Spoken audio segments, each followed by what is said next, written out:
जय गुरुदेव जय जगन्नाथ। आपण मानकर प्रिय कार्यक्रम दिव्यावलोकन आसर को मु शरणारविंद आपण मानक स्वागत करुचे।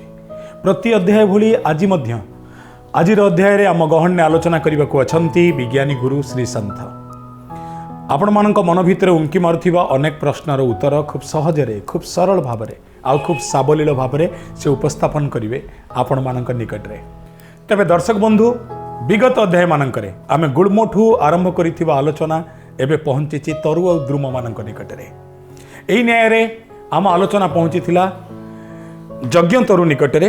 ए तरु को तरु, ए तरुर आवश्यकता कौन, ए तरुर उपकारिता कौन, स्थिति अनुसार ए तरुर अपकारिता कौन, ए तरु आम जीवन को किभली भाव में सुखी और समृद्ध करिवो। एते सब कथा शुणी सारा पर आपण मानक मन भितर आपणा छाए प्रश्न उठुथिबो ए यज्ञ तरु की तरु। फेरिबू विज्ञानी गुरु निकट को। जय गुरुदेव गुरुजी। गुरुजी जो गत अध्याय आपण कहिथिले जे यज्ञ तरु, ये यज्ञ तरु बोलिया को कहीं कह जाए एवं आर पछरे कारण कौन एवं ये वृक्षर ना कौन बा आमर जो छुटिया सृष्टि ताकू संपूर्ण करने पाई जीवजंतु वृक्षलता गुम काहाकू नहीं आम गोटे बृहत्तर सृष्टि करवा एवं संपूर्ण रूप से गढ़ी तोड़ा आमर सृष्टि को सी विषय चर्चा आम वृक्ष कथा चर्चा करुले जे घरे को वृक्ष लगेगा उचित। सबु जगार स्थानर अभाव न थाए, जो जगार स्थानर अभाव नाही सिटी वृक्ष को आम ठीक भाव में बाछि नवा दरकार बा जहाँ आमर अंतरंग जहाँ सहित आमर अधिक भावर संपर्क से भली वृक्ष को आम घर पाखे लगे रखा जहाँ द्वारा आमको शांति मिलिबो, सुख मिलिबो एवं परिवेश दृष्टिकोण आमको गोटे स्वास्थ्यकर परिवेशटे मिलिबो। आम से परिवेश से परिप्रेक्षी रे आम चर्चा कर चलते वृक्षर कथा एवं वृक्ष कथारू आम चर्चा करते वृष्टि एवं सृष्टिर कथा। वृक्ष जहाँ आम भूगोलर ज्ञान रे आम जानिचे जे वृक्ष वृष्टिर कारक एवं धर्म अनुसार वृष्टिर कारक यज्ञ।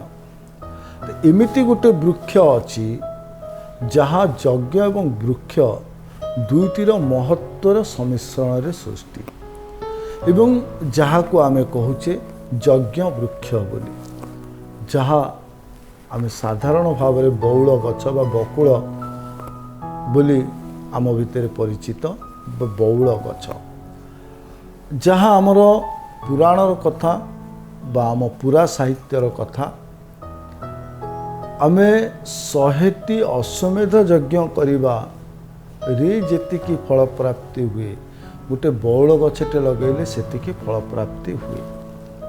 तार कारण मध्य अछि। आमे जो जगार अच्छे आमर जो टोपोग्राफिक कंडीशन आमर जो देखुचे जंगल सृष्टि होउची, आमर जंगल चिरहरित जंगल नुहे, एटी पत्र झड़ार ऋतु आसे।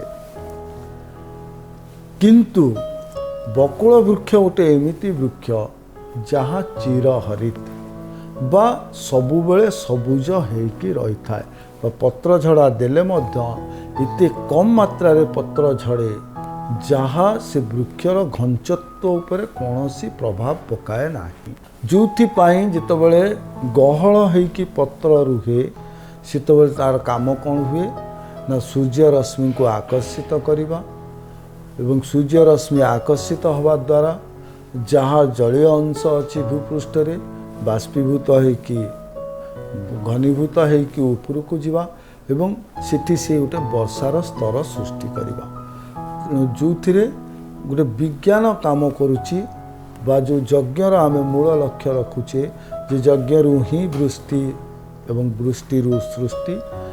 तो बिना यज्ञ रे बिना घृत आहुति रे बिना मंत्र रे बिना देवतांकर आवाहन रे जो कार्य यज्ञ करिपारे से कार्य करिपारे बकुल वृक्ष। जोथिपाई आम बौल गछ बा बकुल गछ को कहले जे ये होची यज्ञ वृक्ष।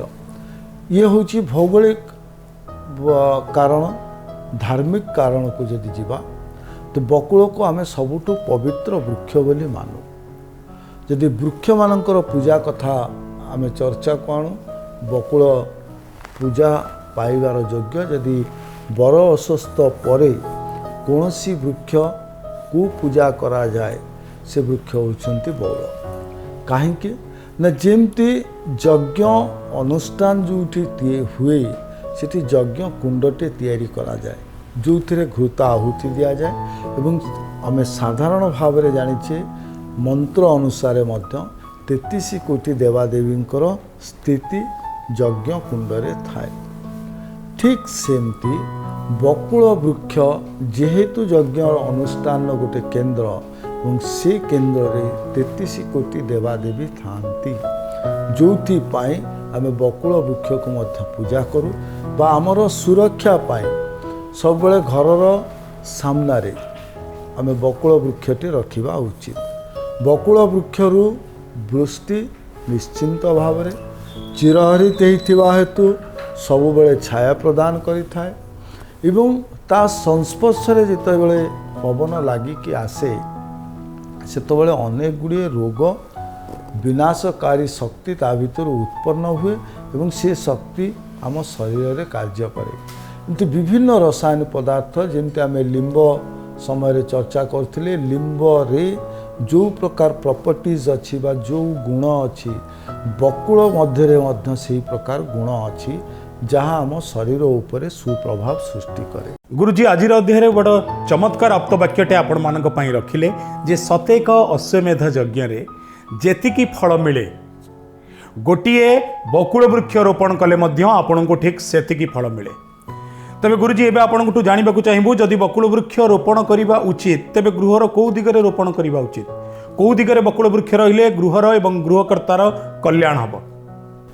जहाँ आम चर्चा करुले जे वृक्ष मानकर उपकारिता विषय रे वृक्ष को रखिबा विषय रे वृक्ष को दिगरे रहिबा उचित। आम साधारण भाव में देखु 10टी दिग अच्छी और 10 दिग भितर जेकोसी दिगरे देवता जदि रुहति ताले आमको सुरक्षा प्रदान करेंगे। आम चर्चा करते जे बकुल वृक्ष भितर 33 कोटी देवादेवी रोचंती तेणु जेकोसी स्थान रे आम बकुल बा बौल गछटे जदि लगौ तो बौल गछर सुप्रभाव आम उपर विस्तार करे। जमती आम लिंब कथा कहते जे टिटामाइन सीसामाइन जो प्रकार सब तार रसायन अच्छी और से रसायन जिते बा खारिक पदार्थ अच्छी से सब जो पवन में परिचालित हो आम शरीर भितर प्रवेश करे आम परिवार को प्रवेश करे आम गोटे सुस्थ परिवेशटे दिए। ठीक बौलर मध्य सेमती खार जातीय अनेक पदार्थ अच्छी जहाँ आमको गोटे सुस्थ शरीर दे पारे। किंतु वास्तुशास्त्र अनुसार आम जो दिग निरूपण करूँ देवतांक पाई सेतबेले आम कहू उत्तर पूर्व कोण जहाँ होची देवतांकर कोण बा सेठी जदि देवता रुहंती ताले देव कृपा विशेष भाव में से परिवार ऊपर पड़े ऐशान्य कोण जहाँ ऐशान्य कोण। तो जदि ठीक से कोण रे आम रखू बकुल वृक्ष को ताले तार प्रभाव मात्राधिक पड़े परिवार उपरे बा जो वृक्ष संलग्न आम बसवास करुचे जदि से वृक्ष को आम उत्तर पूर्व दिगरे लगौ ताले तार सुप्रभाव अधिक मिलिबो। किंतु बौल गछ पाई कोनोसी दिग निर्धारित नाही बा कोनोसी दिग सूल देखा जाए नाही। प्राय आमे जितेबाला कोनोसी पूजा करू बा विशेष उत्सव करू कोनोसी देवादेवी सेतबेले आमे गोटे पिंडीटे बा मंडपटे तैयारी करू बा आमे जोठी बसु ताठू टिके उच्च स्थान रे सेमानको बसौ काहेकि ना देवतुल्य सेतिपाई तांको सम्मान अर्थे तांको उच्च स्थान प्रदान करा जाए। आमे साधारण भाव रे ओडिसा रे जदि आमे बुली बुली देखू 99% बौल गछ जो जगार लगा जाइछि सेठी गोटे पिंडीटे करा जाइथिबो से पिंडीटी श्वेत आमे गढ़ी दो बा आम अजाणत आम से वृक्ष पूजा करूँ न करूँ केवल बसा उठा करने आम पिंडीटे करदे कहीं ना जेहेतु बकुल गछ घंच एवं कौन ऋतुर प्रभाव ए वृक्ष उपरे नाही अजर अमर वृक्ष तो ये वृक्ष उपरे कौन ऋतुर प्रभाव नथिबा हेतु सबुबले छाया प्रदानकारी छाया प्रदान करे से मूल आम पिंडीटे कर किंतु अदृष्टरे अजाणतरे किछि विशेष तत्व आ भितर प्रवेश करिछि जोथिपाई पूर्व कालरू आम पूर्व सूरी माने जो पिंडी तैयारी करिवार प्रक्रिया सृष्टि करथिले सबु गछ मूल पिंडी करा जाए नाही लिंब गछ जेते आमर उपकार कले मध्य बा आमे ताकू गोटे वर्तमान अभिन्न अंग बोली भाबुथिले मध्य पिंडीटे करिया पई चिंता करिने बेल गछ मूल पिंडी करिया चिंता करिने तो पिंडी करिया पई जदि चिंता करिछे केबे बर अस्वस्थ को तो केबे बकुल को तो ये जो पिंडी सृष्टि करने पछरे गोटे विशेष उद्देश्य अच्छी वृक्षर चेरठू नहीं फूल फल पर्यंत प्रत्येक पदार्थ रे कौन पदार्थ गुण अच्छी ताकू भल भाव जानी आमर समाज विज्ञानी माने एवं ताकू केमिति सुचारू रूप से व्यवहार करी हबो एवं मनीष समाज उपरे तार केमिति सुप्रभाव विस्तार करी हबो से विषय चिंता करी प्रत्येकटी कार्य को स्थिर करा जाई थाए बौल गछ कथा आम जिते चर्चा करुचे बर्तमान आम देखुचे ये गोटे प्रासंगिक भाव में चर्चा करवा उचित वर्तमान आमर जो कैंसर भली दुरारोग्य आमको घारी रही ता भीतर गोटे प्रमुख होची ओरल कैंसर बा माउथ अल्सर बा माउथ कैंसर ए प्रकार बा मुख गहर जनित रोग बढ़ी बढ़ी चली ए मुख गहर रोगरू बंचिबा पाई आमे जहाँ चर्चा करुची उत्कलीय प्रसंग को विशेषत्व दिया जाउची एवं भारतीय प्रसंग को बा प्राच्य विज्ञान को चर्चा करुचे सत किंतु प्रचलन विद्या को मध्य आमे चर्चा करुचे बा उत्कलीय प्रसंग यदि आमे प्रादेशिक भाव में देखू ताले उत्कलीय माने आहुरी टिके उन्नत तरर विज्ञान को समाज भीतर को प्रवेश करैछंती आम उत्कलीय परंपरा रे साधारण भाव में देखू जे मात्राधिक व्यक्ति आमर पान खाइबार कु अभ्यास अच्छी एवं जोथिपाई मुख गहर भितर अनेक गुड़िए सुफल मिलुथिले मध्य किछि रासायनिक पदार्थ किछि मोतिहारी पत्रर व्यवहार एमती किछि निशा द्रव्यर व्यवहार जोगु पान बेले बेले आम पाई क्षतिकारक करे बा मुख गहर रे अनेक गुड़िए रोग सृष्टि करे से रोगरु मुक्ति पाइबा पाई बा से रोग नहबा पाई सबुठु बड़ आशीर्वाद प्रदान करुथिबा वृक्ष होउची बकुल जिते बौल गछर फूलटे फुटे जो बौल फूल फुटुची से बौल फूलरू गोटे तैल निर्गत हुए जहाँ पवन संस्पर्श रे आसिले गोटे सुगंध सहित से प्रभाव हुए वायुमंडल रे एवं जिते आम श्वासक्रिया दे से मुख गहर रे पहुँचे बा श्वास को माध्यम करी जिते मुख गहर रे पहुँचे से गोटे प्रलेप भली काम करे जो पाटी भितरे होउथिबा विभिन्न रोग दूर करिवार शक्ति बा क्षमता अछि जो आयुर्वेद रे मध्य विशेष भाव में यार प्रभाव चर्चा करा जाय गुरुजी आम अटकी थिले जे किभली भाव में बौल गछर फूल मुख गहर रोगरू आम मान को मुक्ति दिए ठीक सेमती आउ कौन औषधीय गुण अच्छी आउ को रोगरू बौल गछ मुक्ति प्रदान करि पारे आम तो आयुर्वेद कथा को चली आसीचे औषधीय गुण कथा आम वृक्षर महत्व कथा बा बिना प्रक्रियाकरण रे खाली जदि आम वृक्षटे लगौचे तार सुप्रभाव केते पड़ुची आम मानक उपरे पछरे आमे जीवा आयुर्वेदिक प्रक्रिया को बा विभिन्न प्रक्रियाकरण परे से वृक्षरू मिलुवा औषधीय गुण को केमती आमे व्यवहार करि पारिबा आमे एटी मुख गहर कथा कहूचे जे जदि बौल गछ मूलरे खाली जने बसी जाए से जो पवन माड़ हुए बा से पवन को जो आमे आघ्राण करूँ ता द्वारा अनेक रोग जहाँ मुख गहर सहित जड़ित बा इंटरनल डिजीज से प्रकार रोग को मुक्ति करिपारे। जोथिपाई बौलको आमे सबुठु बड़ बंधु बोली मानुचे। आमे ओडिया परंपरा रे आमे शास्त्र को जीवा, चर्चा को जीवा, एते कथा को जीवा गोटे सहज एवं सरल समाधान को जीवा जे वृक्षर महत्व केते अधिक मनुष्य जीवन उपरे, मनुष्य शरीर उपरे, मनुष्यर स्वास्थ्य उपरे। आमे ओडिशा रे जो चलंती परंपरा अछि आजिकाली तो आमे ताको प्रायतः भूली भूली गले। बर्तन ब्रदर ब्रो हो गले, सिस्टर सिस हो गले। ए संबंध रे आमे आसी पहुँचले। आमे सबू जिनस को मिनिमाइज बा छोट करी चलुचे। आमे माइक्रो सोसाइटी को चली आसिले। सबू केमती सूक्ष्म रूप से आमे व्यवहार करवा ता उपरे आमे व्रती। किंतु यदि आमे पूरा परंपरा को जीवा से गोटे प्रथा थिला जे सबुठु भल सांग ता सहित बौल बसुथिले। पुओ पिला माने संगात बसुथिले, झियो माने बौल बसुथिले। एवं एठी तात्पर्य मु एइथिपाई पुओ और झियो कैटेगोरी कली बा दी भाग रे विभक्त कली। पुओ माने संगात बसुथिले, झियो माने बौल बसुथिले। यदि ह्यूमन साइकोलॉजी को आमे देखू, स्पेशली वुमेन साइकोलॉजी बा माँ मानकर जितेबाला आमे चरित्र को बा मनस्तत्व को आमे देखू, सेटा आमे देखिबा जे नारी चरित्रर गोटे विशिष्टता होची से कौनसी कथा को बेसी दिन निज भितर रखी पारे नाही।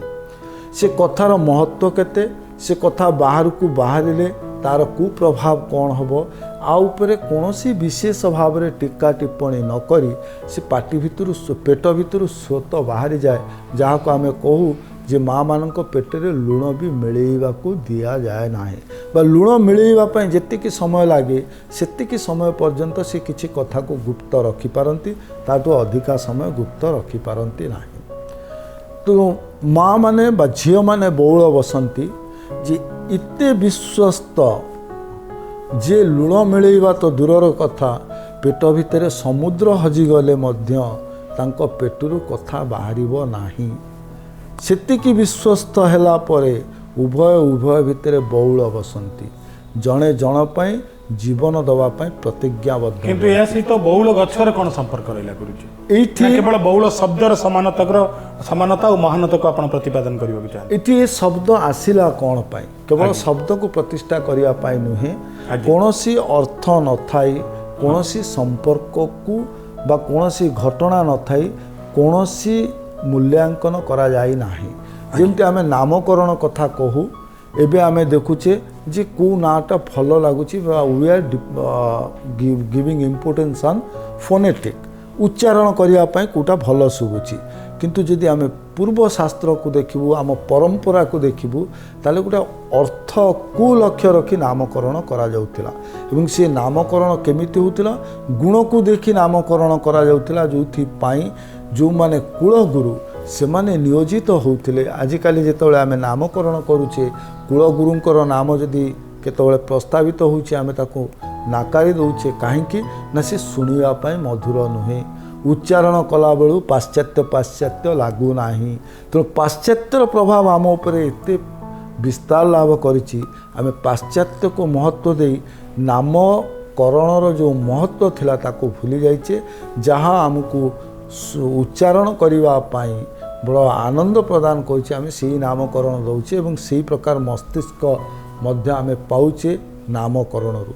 नामकरण सहित मध्य संपर्क अच्छी। यदि आमे शास्त्र को अनुध्यान करूँ, प्रत्येक देवादेवींकर नाम को विश्लेषण करूँ, गोटे गुण को पर्यवेसित करी नामकरण करा जाइछि। ठीक सेमती एठी जो बौल कथा कहला, जे बौल जे चिर हरित बा जे सबु बेले आउ जनक उपरे निजर छाया प्रतिफलित करी रखिथिबो, जहार पत्र पुष्प एवं फल सबुगुड़िक तापाई कटु हेले मध्य जहाँ औषध भाव ताकू अन्य रोगरू दूरेई रखुथिबो। बहुत समय आमे चाटुकार मानकु भावु मित्रता, किंतु एठी कहगला जे मित्र किए जा हित जे पर्यवेसित करुथिबो। कषाय युक्त होउछि बौलर फल, ବଉଳର ଫୁଲର ସ୍ୱାଦ ମଧ୍ୟ କଷାୟ, ବଉଳ ପତ୍ରର ରସ ମଧ୍ୟ କଷାୟ। ତେଣୁ କଷା ହେଲେ ମଧ୍ୟ ଜିଭ ସ୍ୱାଦ ନ ଦେଖି ଯେ ଶରୀରର ସ୍ୱାସ୍ଥ୍ୟକୁ ମାନସିକ ସ୍ୱାସ୍ଥ୍ୟକୁ ଲକ୍ଷ୍ୟରେ ରଖେ ସେ ହେଉଛି ବଉଳ। ତେଣୁ ବଉଳ ନାମକରଣକୁ ପ୍ରତିପାଦନ କରିବା ପାଇଁ ନୁହେଁ, ବଉଳ ଗଛକୁ ହିଁ ଲକ୍ଷ୍ୟ ରଖି ବଉଳ ଭଳି ସମ୍ପର୍କ ସ୍ଥାପନ କରିବା ପାଇଁ ଏ ବଉଳ ପ୍ରଥା ପ୍ରଚଳିତ ହେଉଥିଲା ମଣିଷ ସମାଜ ବା ଆମର ଏଇ ଯେଉଁ ଉତ୍କଳୀୟ ପରମ୍ପରା ଉତ୍କଳୀୟ ସମାଜରେ। ତ ବଉଳ ଭଳି ଗୋଟେ ବୃକ୍ଷକୁ ଆମେ କେବେ ଚିନ୍ତା କରିପାରିବା ନାହିଁ ଯେ ତାକୁ ଆମେ ଆମ ପରିବାରରୁ ଦୂରେଇ ଦେବା। ଯଦି ପରିବାରର ଜଣେ କେହି ଅନ୍ତରଙ୍ଗ ବନ୍ଧୁ ଥାଆନ୍ତି ତାହେଲେ ସେ ହେଉଛି ବକୁଳ ବୃକ୍ଷ। ଆପଣଙ୍କ ପରିବାରର ଅନ୍ତରଙ୍ଗ ବନ୍ଧୁ ଆଉ କେହି ନୁହେଁ, ବଉଳ ବୃକ୍ଷ। ଆଲୋଚନା କ୍ରମେ ଜଣାପଡ଼ିଲା କାହିଁକି ଗାଁ ଗହଳିରେ ଯୁବତୀଟାଏ ଆଉ ଜଣେ ଯୁବତୀ ସହିତ ବଉଳ ବସେ, କାହିଁକି ସାରା ଜୀବନ ବଜାୟ ରହେ ଗୋଟେ ବନ୍ଧୁତା, କେମିତି କଷାୟ ହେଲେ ମଧ୍ୟ ସାରା ଜୀବନ ଅନ୍ୟର ଉପକାର କରିବା ପାଇଁ ସମର୍ପିତ ଦୁଇଟି ପାବନ ଆତ୍ମା ସେମାନେ ପାଲଟି ଯାଆନ୍ତି ବଉଳ। ତେବେ ଏମିତି ନିଆରା ନିରୁତା ଆଉ ଅଭିନବ କଥା ଶୁଣିବା ପାଇଁ ଆପଣମାନେ ଅପେକ୍ଷା ରଖିବେ। ଆପଣମାନଙ୍କ ସହିତ ପୁଣି ଦେଖାହେବ ଆପଣମାନଙ୍କ ପ୍ରିୟ କାର୍ଯ୍ୟକ୍ରମ ଦିବ୍ୟାବଲୋକନ ଆଉ ଗୋଟେ ସୁନ୍ଦର ଅଧ୍ୟାୟରେ। ସେ ଯାଏଁ ଆପଣମାନଙ୍କଠୁ ବିଦାୟ ନେବୁ। ପ୍ରଥମେ ବିଦାୟ ଦେବୁ ଗୁରୁଜୀଙ୍କୁ। ଜୟ ଗୁରୁଦେବ ଗୁରୁଜୀ। ଜୟ ଗୁରୁ। ଦର୍ଶକ ବନ୍ଧୁ, ଏବେ ସମୟ ବିଦାୟ ନେଉଛି ଆପଣମାନଙ୍କ ଠାରୁ। ଆପଣମାନଙ୍କ ସହିତ ପୁଣି ଦେଖାହେବ ଆଗାମୀ ଅଧ୍ୟାୟରେ। ଜୟ ଗୁରୁଦେବ, ଜୟ ଜଗନ୍ନାଥ।